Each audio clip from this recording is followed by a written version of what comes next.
Hey, what is up guys? Today I thought I'd bring you a video showing the December roadmap and discussing what's changed in the 2 updates we've had so far and what the 3rd and final update will add. Just quickly though, as I said in my last video, recently I was super ill and then I was away for a few days for a trip and took some time away from content and, to be fair, gaming in general, and enjoyed the real world. Scary, I know. And I know I'm not a YouTuber with thousands or even hundreds of subs, and I probably don't need to explain this stuff, but I do want to keep those who do watch updated, and most importantly, I do want to make regular, high quality content. But Fallout 76 has made that a little tough recently. I am, however, working on a few things behind the scenes, and hope to start 2019 with a bang, so make sure you stick around. Anyway, without further ado, let's get right into the video. We'll start with quickly discussing December 4th's update's main highlights.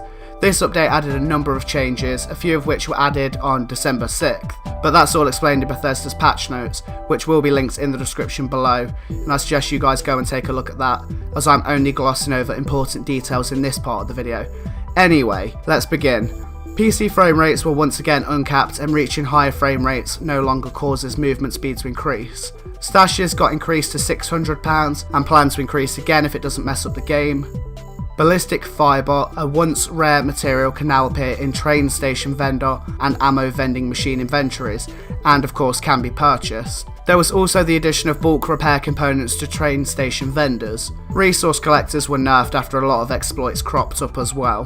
There was also a few changes to balance. The same applies to bug fixes, but those who have played since the update have probably noticed a few of these changes. Anyway, now that brief recap is done, we can get into the most recent updates changes. This update, as of writing this, only went live for all platforms just under a day ago. This was due to requiring additional internal testing, and these updates of course cannot be rolled out as easily on consoles as they can on PC, hence why this video is slightly delayed. Let's start with general. Performance. Several improvements have been made to in-game performance.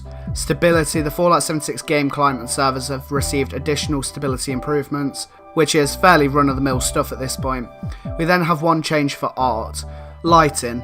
Exposure values have been adjusted for exterior environments, allowing them to appear brighter in dark conditions. Balance then offered a number of changes. The first one being loot. .308 ammo dropped by creatures has been reduced. Players will now receive 0.308 ammo in stacks of 1 to 5 rather than up to 12 for a single kill. So if you use a lot of that ammo, you're pretty much screwed at this point. Loot. Super mutants will now drop gunpowder half as often, and the chance for additional loot has been reduced. Caps are guaranteed loot on super mutants until level 16. Scorch Beast Queen will now land on the ground more often. So if you're getting battered by the Scorch Beast Queen, then, you know, you're still going to get battered just from the ground now. Workshops. Players no longer gain XP when crafting at a public workshop, which would have probably been a good exploit, but I don't think anyone actually utilised that. Moving on to camp, crafting and workshop changes, we have a few new features this time. I'll be going over this next bit as an overview and not word for word, as to condense the information a little bit, but regardless.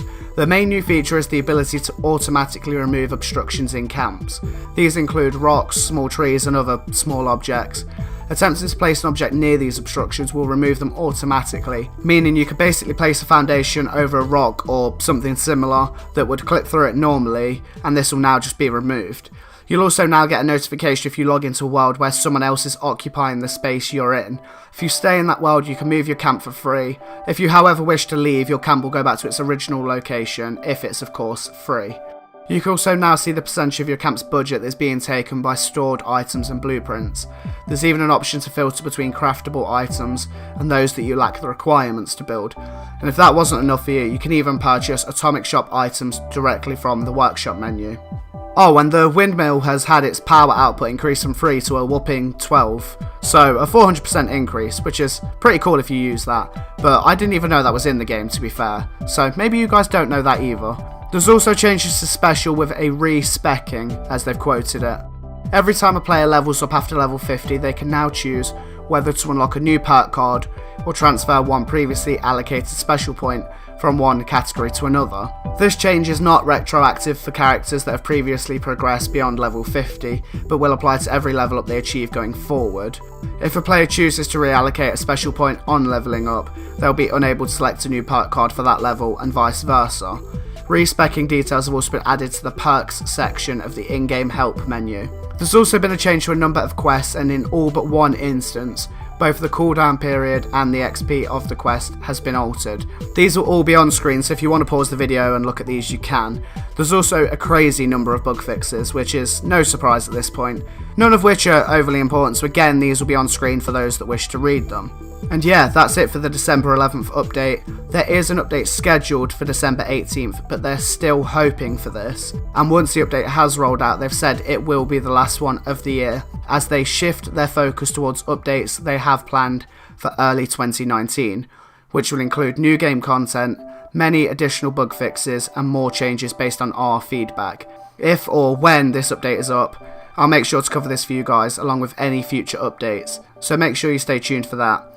I know a lot of people will have clicked off by this point, but if you haven't, I also have a number of videos planned for the next 2 weeks leading up to the end of the year, so again, make sure you stay tuned. Anyway, like I said, that is it for this video. I really hope you guys enjoyed. If you did, make sure you leave a like on the video, and if you're new here, why not subscribe?